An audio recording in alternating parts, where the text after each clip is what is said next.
समाए मेहंदी की लालियों में, ओ समाए मेहंदी की लालियों में, समाए मेहंदी की लालियों में, हर डाल हर पत्ते में। ये दैत्य हिरण्याक्ष एक बार ऋषिवर कश्यप और उनकी पत्नी दिति, ये दोनों आश्रम में रहते थे। ऋषि कश्यप तो बड़े महात्मा थे, लेकिन दिति संध्या के समय पर और अपने पति के प्रति अत्यंत काम पिपासु होकर याचना करने लगी कि प्रभु आप मेरे साथ विहार कीजिए। इनके पतिदेव कश्यप जी ने कहा कि देवी, संध्या का पवित्र समय, पूजन का समय है, इस समय तुम अपने मन में किसी भी प्रकार की वासना को रखोगी तो ये अत्यंत भयभीत करने वाला होगा, ये बहुत विनाशकारी है।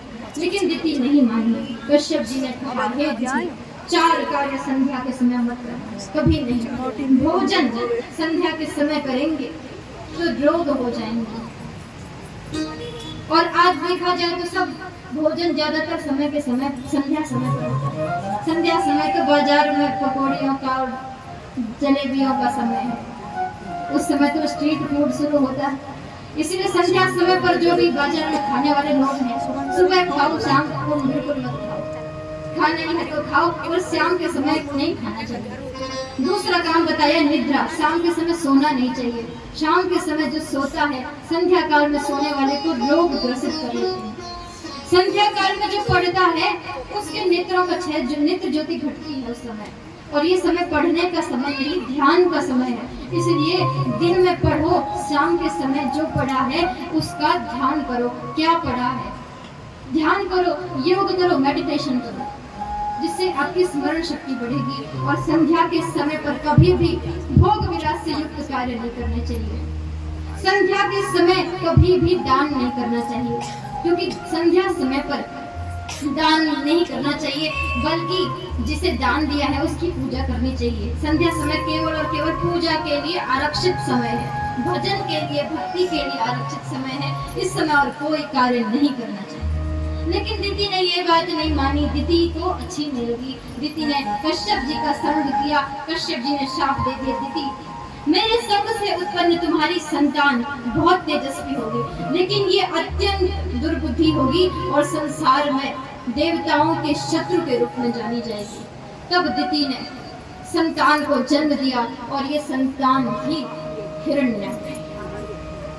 ये हिरण्याक्ष कोई और नहीं बल्कि एक बार भगवान के धाम वैकुंठ में भगवान के पार्षद जय विजय हैं। ये दोनों भगवान की सेवा में नियुक्त थे। संकादिक भगवान के दर्शन के लिए आए तो उन्होंने आगे से रोक दिया। ऋषिगण, नहीं, तुम दर्शन नहीं कर सकते। इन्होंने सोचा कि छोटे छोटे बच्चे खेलने आ गए हैं भगवान के मंदिर में, और भगवान के घर वैकुंठ आए हुए इन सनत कुमारों को भगा दिया, डांट कर। सनत कुमारों ने कहा कि भगवान के मंदिर में आए हुए और तुम हमको रोक रहे हो दर्शन के लिए। ये नियम कब से बन गया कि जो धनवान है वही भगवान के दर्शन कर सकता है, जो वीआईपी है वही भगवान के दर्शन कर सकता है, जो साधारण है उसे दरवाजे से लौटना पड़ेगा।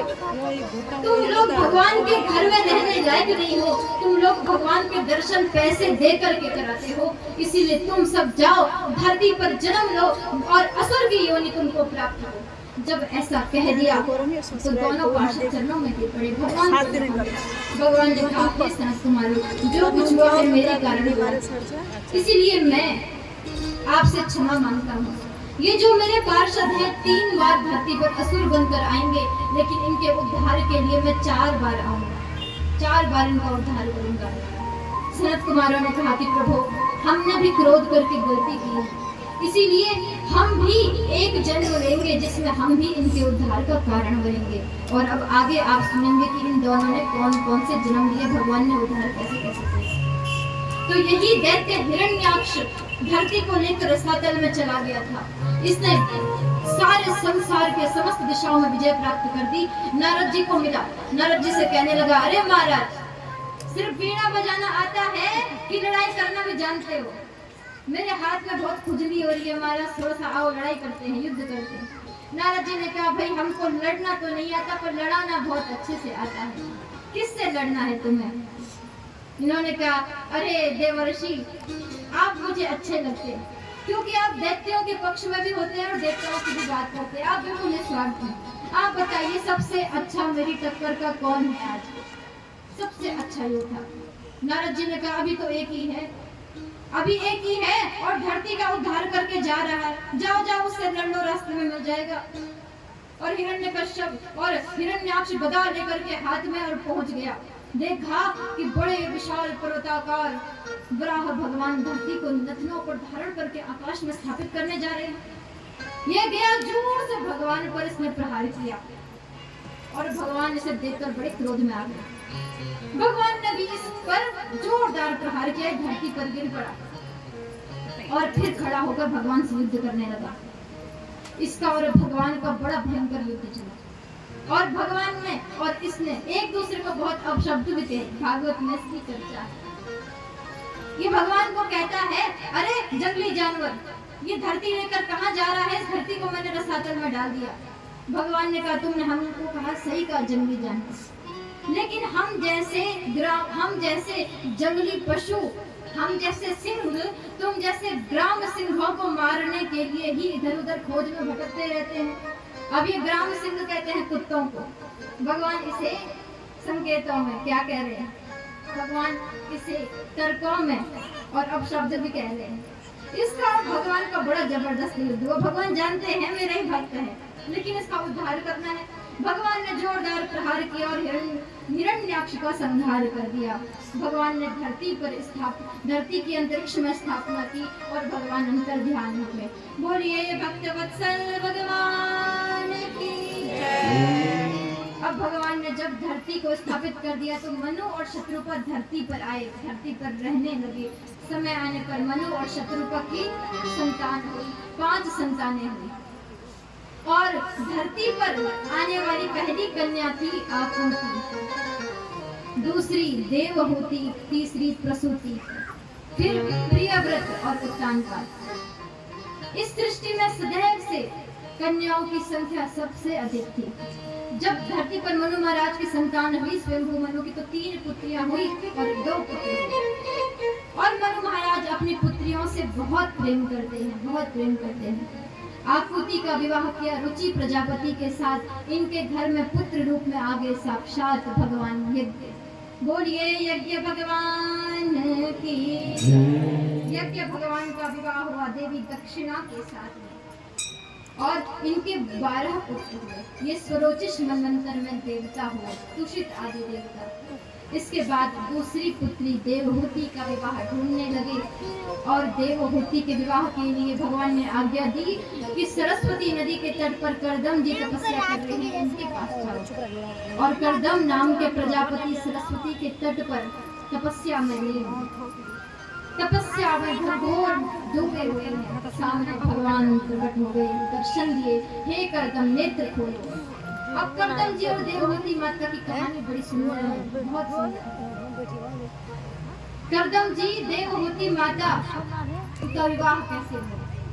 करदम जी को भगवान ने दर्शन दे दिए। भगवान कहते हैं हे करदम हमसे कुछ वरदान मांगो। करदम जी ने कहा कि प्रभु मैं बहुत दुविधा में हूँ, मैं बहुत परेशान हूँ। भगवान ने कहा क्या बात है? भगवान ने करदम जी कह रहे हैं कि अरे प्रभु मैं तो ये चाहता था कि सदैव आपकी भक्ति करूंगा, लेकिन ब्रह्मा जी ने आज्ञा दे दी कि विवाह करो। अब विवाह में कोई भक्ति कैसे कर सकता है? भगवान ने कहा चिंता मत करो, क्या चाहते हो मुझसे मांगो।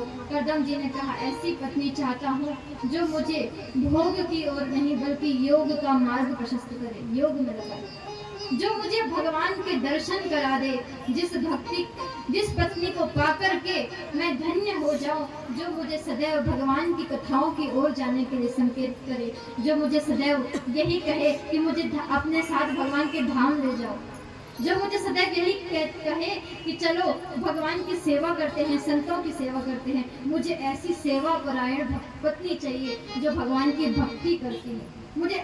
मुझे ऐसी पत्नी नहीं चाहिए जो दिखने की बहुत सुंदर हो, मुझे ऐसी पत्नी नहीं चाहिए चाहिए जो काम काज में बहुत तेज हो, जो बहुत बड़े पिताजी, बहुत सेठ घर की हो, ऐसी नहीं चाहिए। साधारण सी कन्या जो कि बड़ी भगवत भक्त हो और सदैव मुझे भगवान के मार्ग में प्रशस्त करे, ऐसी पत्नी चाहिए।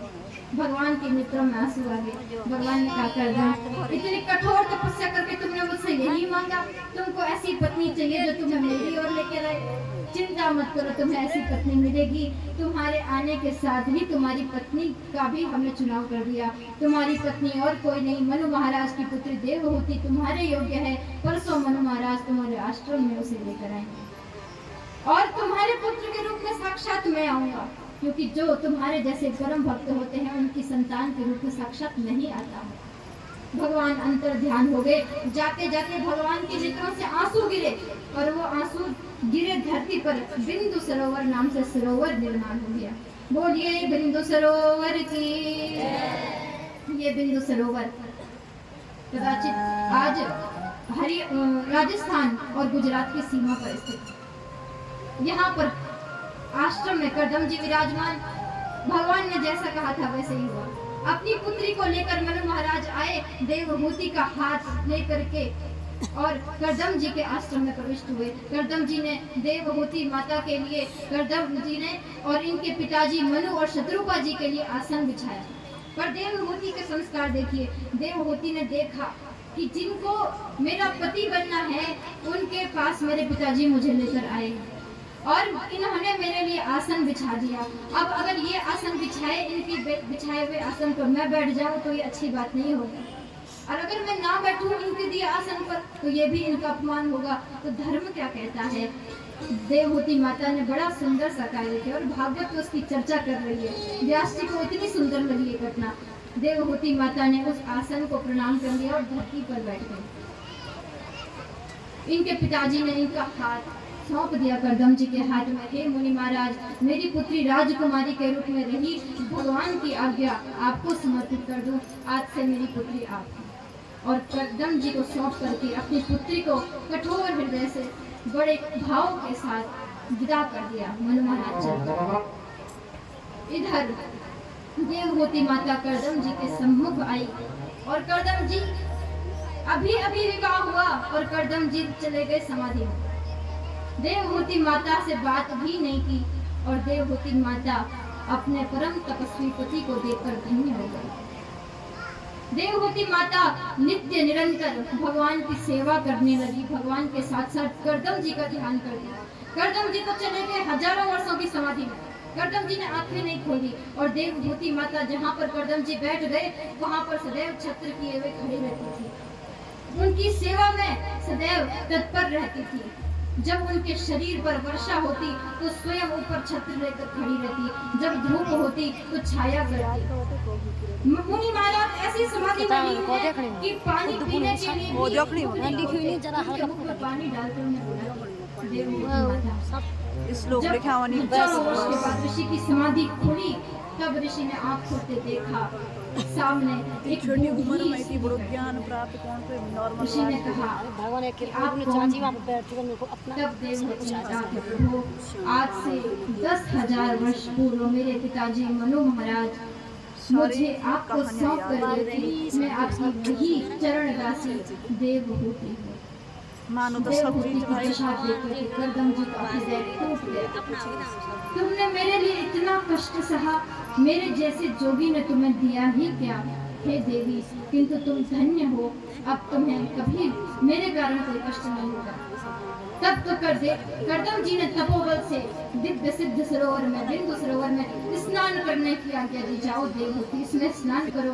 देवहूति माता स्नान करके आई, वापस पूर्व दिव्य शरीर हो गया। सैकड़ों दासियां हो गई और करदम जी ने अपने संकल्प से दिव्य कामक नाम के विमान की रचना। जबरदस्ती ना करो। जिस युग में आसमान में कोई यंत्र नहीं उड़ता था, उस युग में ये कथा चलती थी। उस युग में हमारे पूर्वज कामक विमान की रचना किया करते थे। करदम जी ने स्वयं यंत्र बना दिया और करदम जी ने अपनी पत्नी देवी देवहूति के हाथ पकड़कर उन्हें उस विशाल उड़ने वाले महल में विराजमान किया। सैकड़ों देवियों की सेवा में तत्पर हुई और अपनी पत्नी देवहूति के साथ दिव्य स्थानों पर भ्रमण करने लगे, दिव्य लोकों में भ्रमण करने लगे। सहस्त्रों वर्षों तक भ्रमण करने लगे, तब कुछ समय बाद सुंदर समय पर देवी देवहूति ने 9 कन्याओं को जन्म दिया। और ये देवहूति की 9 कन्याएं बड़ी धन्य। इनमें सबसे सुंदर ज्येष्ठ कन्या देवी अनुसुईया, अरुंधति, ख्याति, कला, ये 9 कन्याएं बड़ी सुंदरी कन्याएं। ये जब प्रकट होते धीरे धीरे बड़ी होने लगी। अब ऋषि महाराज जाने लगे, करदम जी माता को छोड़ मेहंदी की